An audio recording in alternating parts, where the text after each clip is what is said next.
my goodness, guys. Oh man, we need to have a serious conversation today. Today we need to talk about one of the most overconsumed, abused, misunderstood food groups out there. Today, we're going to talk about carbs. Now, what are carbs? Carbs are a readily available energy source for the body. Very quick, very rapid. It's the body's most preferred form of energy. Now, when it comes to carbs, there are three types of carbs out there. You have simple carbs, complex carbs, and you have fibers. Each one plays a specific role in your diet. Now, what are simple carbs? Simple carbs are generally your fruits, honey, and sugars. Those are the those are the carbs that your body's going to break down the fastest. That's why if you've ever seen a runner, before they go on a run, what do? They'll have a teaspoon of some honey. They might have some fruit. They might have something that's very sugary right before their run because that is going to get broken down the fastest and used the quickest. So that's why it is your simple carb. Now you have your complex carbs.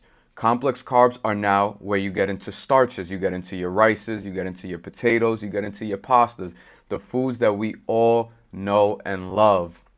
Now, these starches, these complex carbs, they take a little bit longer to digest. So essentially what you're going to want to do is that you're going to want to eat these foods about 60 to 90 minutes prior to working out and everything like that.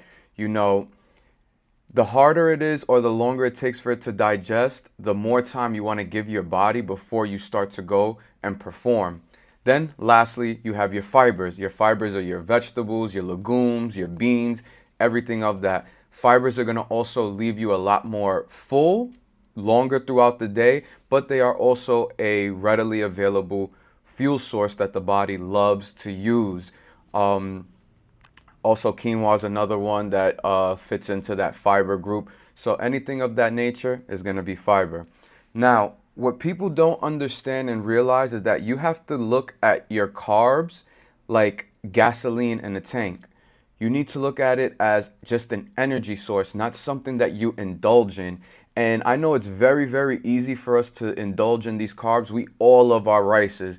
We all love our bread. We all love our pastas, especially that based on your ethnic background, cultural upbringing, these are some staple foods that are in our diets. You know, if you're Hispanic, rice, beans, they are huge staples in our culture.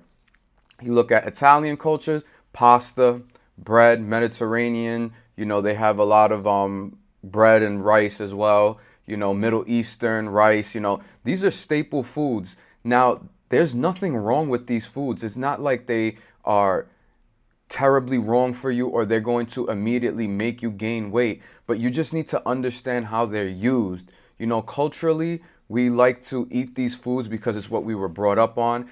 And then when you take it onto a deeper level, carbs are the number one food source that keep you long filled and satiated for an extended period of time. So a lot of times, especially back in the day or when, you know, maybe your family didn't have much money or times were just a little harder, you would stack up on these carbs because they would leave you full a lot longer and you can get more bang for your buck.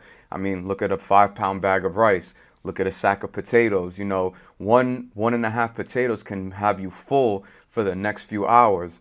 But when you start to take your health and your body a lot more serious and you're starting to want to become more performance based, you have to realize that carbs are they have a place in your diet. It's not meant to be the heart and soul of your diet. You know, everyone always says, "Oh, I can't give up my bread. I can't give up my rice. I can't give up my pasta." No one said that you have to. No one said that they're bad for you. Now, are there bad versions out there? Absolutely, and we'll get into that in a few.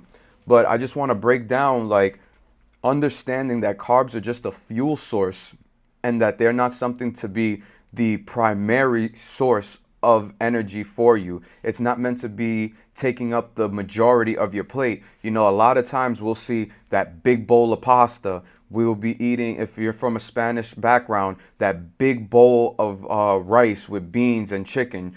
You know, even in American culture, everything is based around carbs. Sandwiches, burgers, hot dogs, French fries.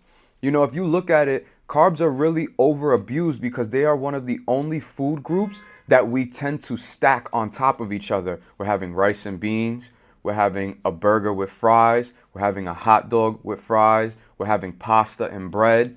So you see how we're stacking these carbs on top of each other, but yet we're told, oh, don't have 2 pieces of steak. Oh, you can't eat too much chicken because, of X, Y, and Z. They tell us to stay away from eating too much protein, but we stack all the carbs and then wonder why we're sluggish at times. We wonder why we're so tired. We wonder why we're gaining weight. Now, it's not to say that carbs are automatically going to make you gain weight, but what you need to understand is that carbs, since they are a primary fuel source, they contain glycogen, they contain glucose. So what that does is that it fuels the body. So you're technically putting in sugar into the body so that it can be used and burnt out.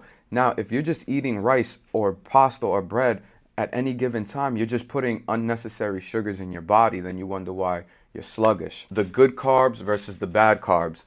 A lot of times, especially when it comes to rice and pasta, especially, everyone is like, oh, you got to eat brown rice. You got to eat short grain rice. If you eat long grain rice and white rice is going to sit on your stomach, you're going to get fat, this, that, and the third. No, that's actually not the case. You just need to start looking for cleaner options. So, for example, everyone is used to seeing this right here, right? Your Goya brand rice. So, it's medium grain rice, regular white rice. Nothing wrong with it, you would think, right? But I'm going to teach you guys about something when it comes to carbs, especially, that you need to pay attention to. Long grain, short grain, brown rice, white rice, jasmine rice, doesn't matter. This is what you need to pay attention to. When you look at this, you see enriched. Enriched, right? Oh, let me get it because of the light. Enriched medium grain rice, right? Now, if you're someone like me, growing up, you would think, wow, enriched rice, that means it has to be better for you. It has to have more nutrients and minerals, and this is higher quality. So, of course, I'm going to go with enriched. Rich is always good. I want to be rich. What you need to understand about enriched products, enriched carbs, and the enrichment process is that they take the natural minerals, vitamins, and everything that is good inside of carbs, as far as rice and everything like that is concerned, and they remove it, and then they institute synthesized minerals and vitamins into this. So if you look at the food label, last time, we spoke about food labels, reading that ingredients list, right? So here in the ingredients list, it says medium grain enriched with iron, niacin, thiamine, and folic acid. Now, these are all nutrients that your body takes in and your body needs, but these are synthesized versions of it.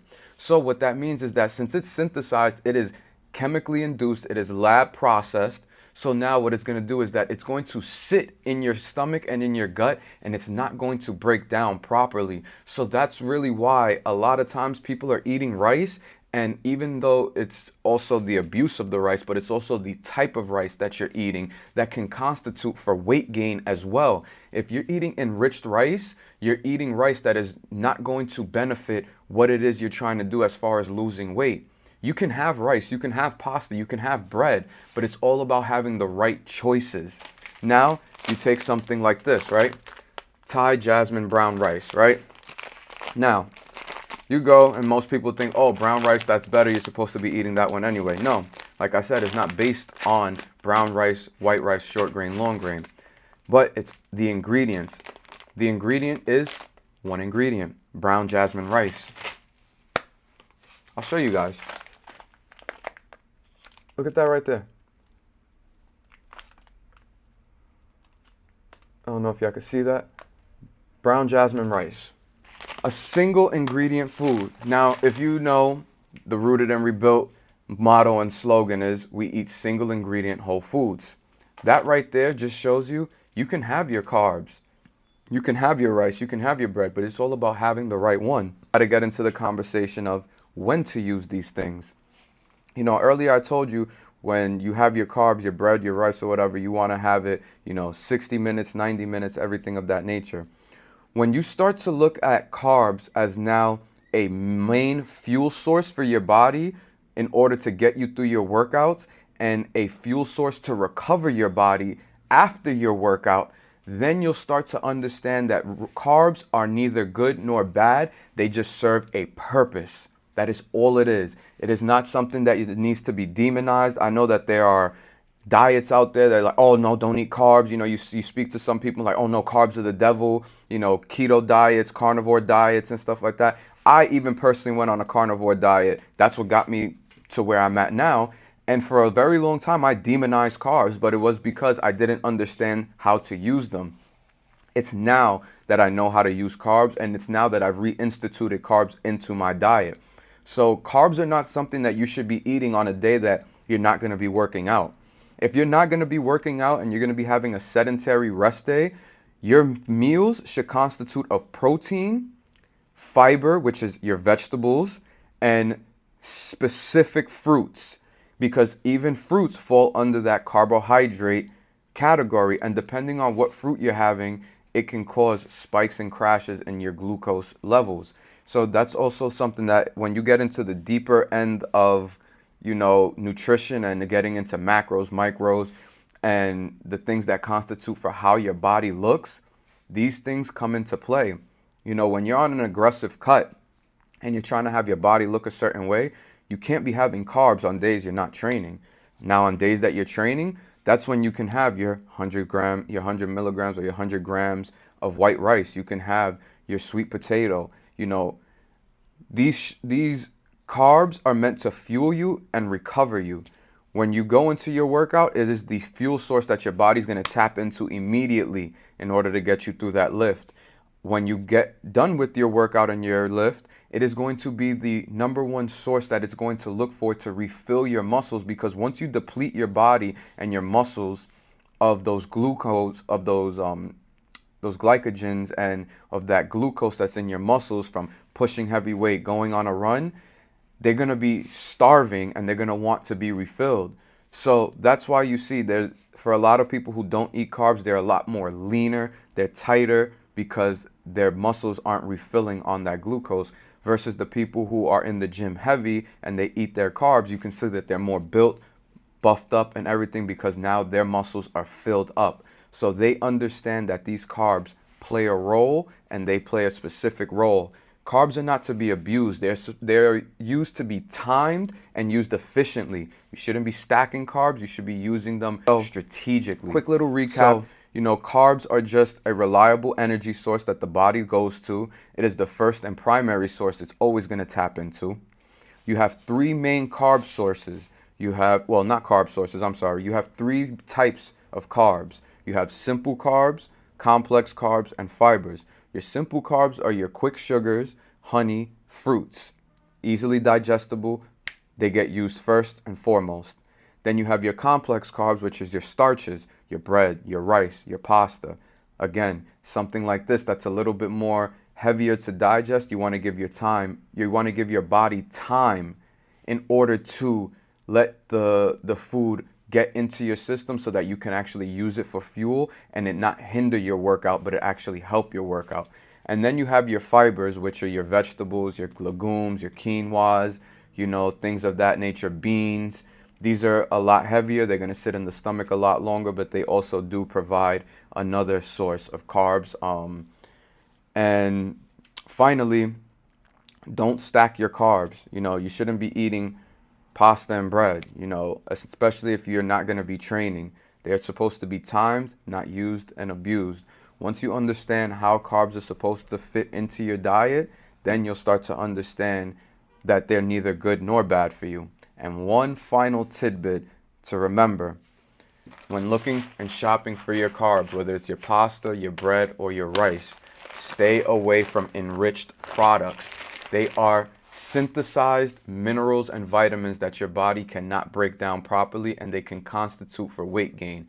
So if you've ever wondered why your favorite fitness instructor, your favorite fitness guru is eating carbs and they have a defined six-pack, or they have an amazing body that you want, is because they're also eating the right type of carbs. You want to be eating non-enriched carbohydrates. You want to be eating single ingredient foods like this Thai jasmine brown rice. The only ingredient here is brown jasmine rice. You don't have this enriched rice over here that has folic acids, niacin, thiamine, mononitrates, and stuff like that. You don't want none of that, because not that it's going to kill you, but if you have specific body goals in mind, these things are not going to help you. They're not going to push you in the direction that you want to go. And it's because of things like this and, enriched products and single ingredient whole foods, learning how to read the food labels and everything like that. This is exactly why I came out with my root list. My root list is the foundation and it's the holy Bible and my holy grail of how to shop for the proper products, what to look for when you're in the grocery store. Because when you're in the grocery store, the hardest thing is to decide what is good for you, what is bad for you. So since I went through that, I thought to myself, you know what? Let me put a list together that takes away all the decision fatigue so that I can get straight to it and know exactly what I need to buy, and I don't even need to think about it. The less decisions I need to make, the better decisions I'm going to make, the better my results are going to be. So that's why I created my root list. If you want a copy of my root list, I leave the link in the description all the time. You can visit my website and you can purchase it for yourself. As always, guys, thank you for joining me. I hope you learned a lot about carbs today, and we're going to keep breaking down more and more stuff as far as health is concerned, breaking down food myths, what certain things mean, food groups, classes, and all of that, how to be more intentional with your eating, how to become rooted in your health and rebuilt with a purpose. I'll see you in the next one. Make sure you like, subscribe, comment, share this video with a friend who you think can use it, and I'll see you guys in the next one. Yeah.